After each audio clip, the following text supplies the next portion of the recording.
राजूताई, तुला कंटाळा आला असेल ना तर दे इथं, मी कुठून देते. अगं नको भागू, कशाला तू गाजरी बिजारी पडशील. करते मी. माझ्यावर शंका नाही घ्यायची राजूताई. तुझ्यापेक्षा भारी कुठून दाखवते की नाही बघ. दे. होय बरं थांब. धर. हे बघ, मिरच्या घ्यायच्या पण जास्त नाही आणायचं रे, उखळाच्या बाहेर येतात. आणि मॅच्या खाली टाकल्या असे कुटायचं. घे दे. सावकाश.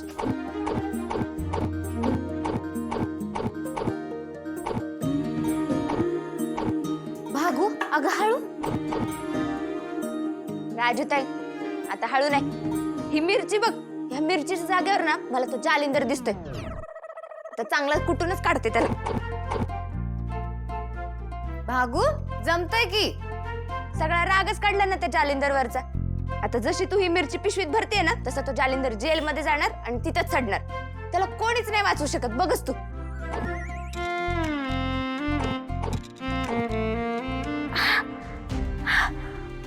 भागू ये इकडं, तुला म्हणत होते मी करू नकोस म्हणून. कशी ग.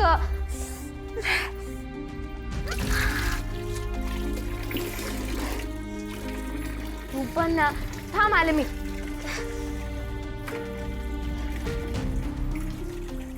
हे घे.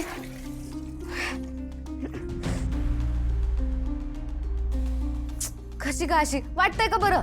नाही, आगग होतीये, शांतच होत नाहीये. भागू तू त्या मिरच्यांना तू जालिंदर म्हणलीस ना, म्हणून असं झालंय बघ. आपल्यावर घाव केल्याशिवाय तो एवढा सहजासहजी जेलमध्ये जाईल असं वाटतं का तुला? अय काय करताय तुम्ही? आम्ही तुमच्यापेक्षा शालांवर जास्त प्रेम केलं याचा बादला घ्यायचा काय? आमचा एक क्षण जात नाही त्यांची आठवण काढल्याशिवाय. देवानच त्यांना आमच्यापासून हिरावून गेलं आणि त्याचं खापर तुम्ही आमच्या माथ्यावर फोडताय. आम्ही त्यांना ढकललं असं म्हणताय. आयुष्यात कधी त्यांना पलीकडे सरा असं म्हणणं नाही. धक्का देणं तर लय लांबची गोष्ट आहे हो.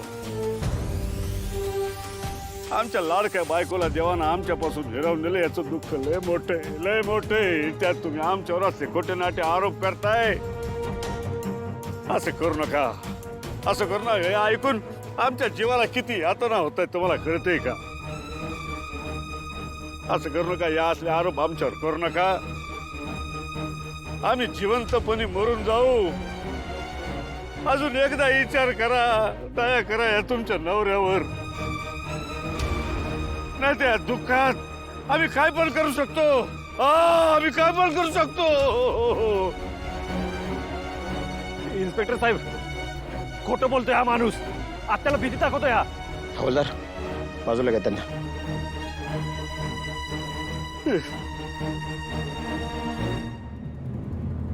छोटे शांत उभं राहतो. ए बघा इथं काय सापडते का?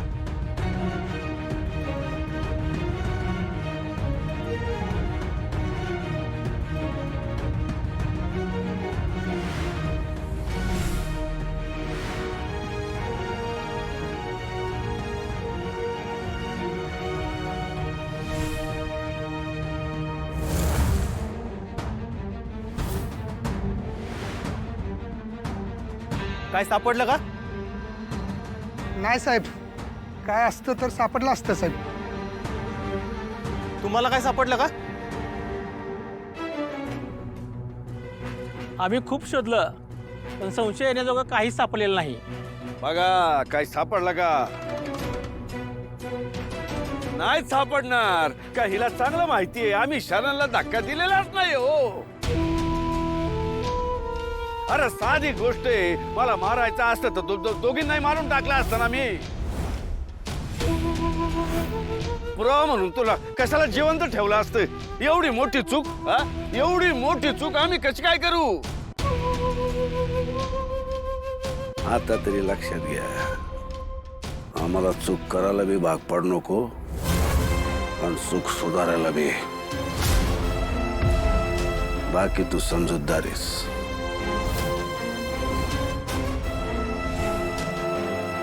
मॉडर्न हत्याकडे वर नजर करून बघायची हिंमत करू नको जालिंदर. नाहीतर गाठ माझ्याशी लक्षात ठेव. तुम्ही जे आईचं केलं ना ते छोट्या आईचं नाही होऊ देणार आहे आम्ही. डॅडी चला.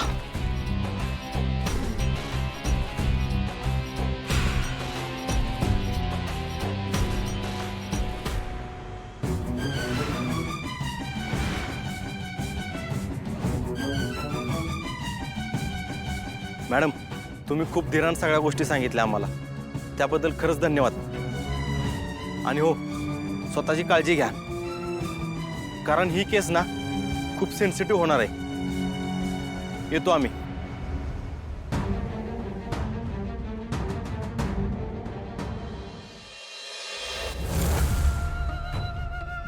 डॅडी, तुम्हाला जामीन न मिळाल्यामुळं पिंजऱ्यात कोंडलेल्या वाघासारखी अवस्था झाली आहे तुमची. हवी इच्छा असून सुद्धा तुम्हाला हालचाल करता येईना झाली आहे.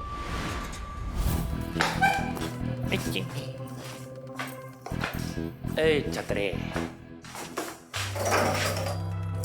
घ्या, ये आले बघा निंबाळकरांची ड्युटी. यांना एक वेळ गिळायला मिळालं नाही तरी चालेल, पण दारू पाहिजे. मग तिकडे घरावर दरड का कोसळना. डॅडी, अहो मी जर चांगला मुलगा नसतो तो इथं दारू पिऊन तरी आलो असतो का? काय का व्हायना येतोय ना मी इथं. हा आता मान्य आहे की मला काय करता येत नाही, पण तुम्ही शुद्धीत राहून काय करू शकलाय बर? अहो जालिंदर निंबाळकर, नुसतं हे नाव ऐकून ती जज एका दिवसात केस संपून टाकल असं वाटलं होतं मला, पण नाही. तिने तुम्हाला आत टाकलं. कुठे गेले अहो, कुठे गेले तुमचे डाव, तुमचे सगळे छक्के पंजे कमेंट करून ठेवले, हारपात करले ना तुम्ही. आवाज सांभाळून बोला चिरंजीव. जालिंदर निंबाळकर जन्मात हार मानणं शक्य नाही. तुम्हाला एक कळत नाही, हे असं झालंच तर सगळ्यात आधी हातात कटोरा घेऊन रस्त्यावर भीक मागायची वेळ तुमच्यावर येणार आहे. दारू तर सोडाच, 2 वेळ गिळायला बी भेटणार नाही. हे असं व्हायला नको असेल. जा, तुमची सावत्र आई मालन संपवून टाका तिला. आम्ही गुन्हेगार आहोत हे सिद्ध करणारा तो एकच पुरावा जिवंत आहे. वनार तुम्ही म्हणताय तसंच वनार. अहो तुम्ही आता माझ्यावर जबाबदारी सोपवली का नाही? मी खुश झालो. लय जोर आलाय त्या छोट्या आईला. आपल्या दुश्मनाची म्हणजे त्या सूर्याची साथ देतीये ना. डॅडी, आज तिचा विषय संपवला म्हणून समजा. काळजी करू नका तुम्ही. आता ती वर आणि तुम्ही बाहेर. कराल तर जरा सावधगिरीने करा, नाही तर उलट व्हायचं. आम्ही बाहेर आणि तुम्ही आत.